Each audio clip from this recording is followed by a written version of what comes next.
Every once in a while, anime gives you a character who doesn't just steal a scene, they own it forever. Kaguya Ubuyashiki never wields a sword in Demon Slayer. He never gets into a physical confrontation. We never even see him scowl, and yet, in 15 minutes, he showed why, despite a calm and gentle exterior, he had one of the most dangerous minds and wills in the history of anime. Ubuyashiki is the definition of a wolf in sheep's clothing. For the majority of the series, we are led to believe he's a kind, gentle man on his last legs. There's certainly evidence to back that up. I mean, this dude is so pure on the surface that even Muzan, his arch nemesis, and the guy hunting him admits he doesn't feel hatred for him after meeting. We saw Kaguya deny security for himself because prioritizing his own safety over the people in his eyes would be a waste. This initial impression is an excellent example of soft power. Despite his frail body and quiet words, he commands the respect of every Hashira, not by power or fear, but through empathy. It's like that saying, you get out of the world what you put into it. There's definitely some Buddhist influences too. He's kind of like a monk, a soft voice in a world full of violence, a still point in chaos. His fragile health plays into this narrative. The weakest character has the strongest influence. But by the end of his face-to-face with Muzan, everything you thought you knew about Kaguya Ubuyashiki gets turned on its head. It's a showdown that's the culmination of demons versus demon slayers, 1,000 years in the making, and honestly, it exceeded the hype because we learned so much about him, even if Muzan decided to give us a full 5-minute Undertaker entrance before anything happened. Ubuyashiki is not a weak man. He is one so driven by hatred that he'd happily throw away his life, or others, simply to end Muzan's existence. That's only the first of many shocking reveals. You thought Kaguya was in his 30s or 40s? Nope, the Master is 23. He was 14 when he recruited Gyome to be a Hashira. To amass so much rage so early in life is insane. I've already lived a decade longer than he ever did, and I've accomplished nothing in comparison. He's literally like Alexander the Great. But where does this hatred stem from? Turns out, he and Muzan share a common ancestry, and for 1,000 years, his bloodline has been cursed because of Muzan's existence. He and his family literally carry the sins of Muzan's past. We don't actually know if they were cursed or sick, but we do know that demons gotta go. Each member of the family is destined to succumb to illness and die early. For 1,000 years, no one has lived past 30.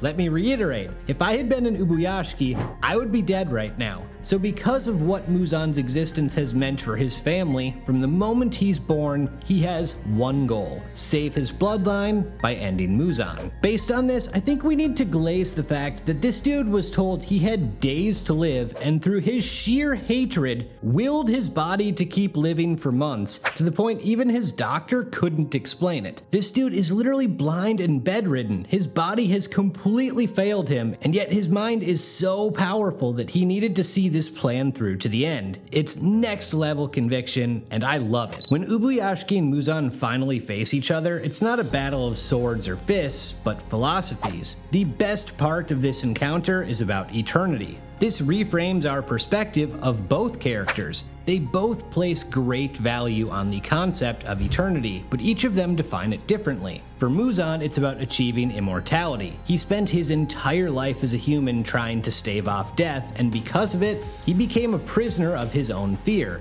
Ubuyashiki fully accepts death, and that acceptance is what makes him eternal. His words echo Buddhist sentiment in that the mark you leave on others can continue well beyond your own lifetime. A selfless goal versus a selfish one, and they aren't exactly willing to give up their position on it. Ubuyashiki calls his great demon grandpa naive, and he actually has a case. Eternity is what the demon slayers are. Despite countless numbers of them dying, each generation continues fighting for a world without demons. The human will passes on no matter who lives and who dies. Muzan rejects that notion entirely. He has received no divine punishment for his actions. Despite the countless atrocities he's committed, there have never been any consequences. Kaguya is making a moral argument out of an amoral concept. Why would he care about morality when his existence proves that it doesn't matter? Muzan Muzan has unlimited time and power. Kaguya has neither. That's eternity. So Ubuyashiki drops straight bars. The human will is a fire that can't be distinguished. Their refusal to forgive him has led to eternal disdain.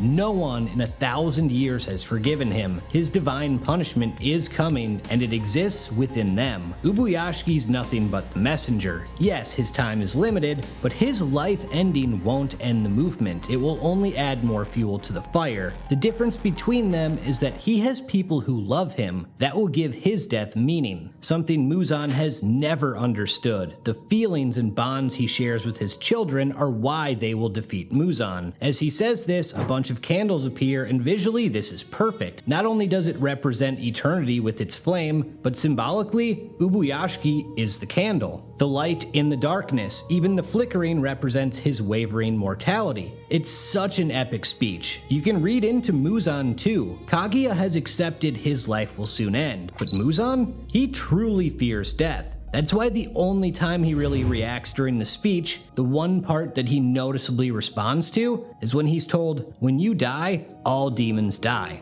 It really was a brilliant back and forth. Perfectly fitting that we get the tiger and dragon visuals during the speech too, as these symbolize equally powerful counterparts. At this point, you think you've figured out Kaguya again. Sure, he's more complex than we originally thought. He's a man driven by the desire to preserve his bloodline and to eliminate the demon that threatens it. You also think he won this verbal argument when Muzan's response isn't words, but violence. Even though Muzan ends Kaguya's life, he dies smiling. He won in the end. And just because it deserves glaze, Muzan blowing up Ubuyashiki's mansion is incredible. The sheer force he's able to produce is insane, but not quite as insane as learning, actually he didn't cause that. Ubuyashiki did. Muzan didn't resort to violence. In fact, he was denied the violence he sought. And our perception of Ubuyashiki is once again reframed. If this was a man simply driven to preserve his bloodline, he wouldn't have sacrificed his wife and children alongside himself. No, his hatred of Muzan supersedes his care for his own family. Sure, they agreed to it, but there's a lot of moral ambiguity here, and it adds a major layer of depth to a character who had kind of been betrayed as morally perfect up until this speech. It almost makes you want to call him the real Serpent Hashira. This entire time, Ubuyashiki has been a snake full of murderous intent. He was exactly the type of person you needed to be to defeat Muzan. And not only was this explosion part of his plan to kill his demon ancestor, he was so petty as to deny Muzan the chance to cut him down. It's pure spite, robbing his enemy of control. To his children, it's a tragedy. To us viewers, it's a triumph. When you look back for signs of this throughout the speech, you learn he truly was brilliant. There's a moment where Muzan feels something is off and starts wondering why aren't there any guards, and Ubuyashiki, who can see that he's getting suspicious, quickly recaptures his attention by going straight to the heart of his desires. But turns out, sacrificing he and his family was only part one of his plan. He knew the explosion wouldn't kill Muzan, but chemicals were included to slow his healing, which allowed the next phase to begin. Tamayo makes her move, trapping him in place with blood demon art and inserting a drug that could turn Muzan human inside him. While he's distracted, the next phase hits, literally. Ubuyashiki only told one man about his plan, Guillaume. Kaguya knew that he'd be the only one who could see it through. He could trust Guillaume to do what's right. We also learned something else. The master has a special kind of intuition, one Guillaume calls foresight. This is how he's been able to effectively combat Muzan despite his fragile state. It's the ultimate battle of brains versus brawn. Seeing this right before Guillaume shows up, then instantly beheading Muzan is one of the craziest sequences of the series. And even though it's not really tied to the purpose of this video, I love watching Guillaume fight here. But even this wasn't the completion of the plan, it was simply a test. Muzan survived the beheading too. There's only one way to defeat him: fight until sunrise. Remember the explosion? That wasn't only to weaken Muzan, it was a signal. Every Hashira arrives. Oh, and it's actually more than a signal, it's motivation. This is a key component of his character because the motivation element doesn't work if he's just some guy. He had to legitimately be a father to these people for them to react the way they did. And thankfully, we get to see a little bit of what makes their relationship so strong. Look at Guillaume. He was imprisoned for protecting children and then blamed for killing the ones he couldn't protect.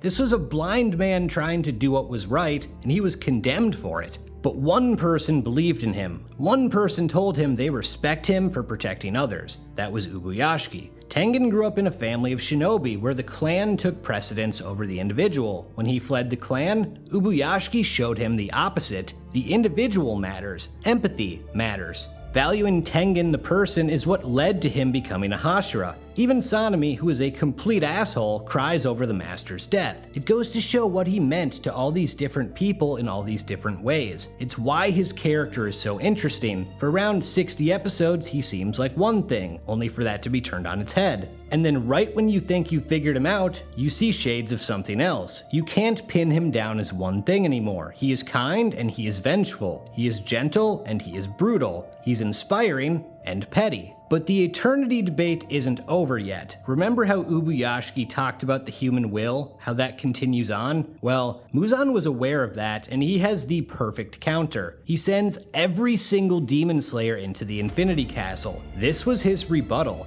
He acknowledged that demon slayers continued for generations. The only way to end it was to take them all out at once. A genocide of the demon slayer core. The chess match is over. Muzan won. Just kidding. The foresight went further. Beyond the grave, Ubuyashiki's will continues. He prepared all sorts of crows to enter the Infinity Castle alongside the Demon Slayers, mapping out the area and providing updates to everyone about what's going on, who's fighting who, etc. And he pulled one last rabbit out of the hat to pull that off. Ubuyashiki didn't have 2 children, he had 5. He actively hid the others, even disguising his only son as a girl, so that no one would notice their existence. That son is the one mapping everything out and actively looking for Muzan's location in the Infinity Castle. It's absolutely insane. There's still 2 movies left, so I kind of doubt that's the full extent of Ubuyashiki's plan, but I can't wait to find out. Even if it is, the 15 minutes he had in Hashira training were enough to cement him as a legend. Now subscribe or watch your ancestry get cursed for the next 1,000 years.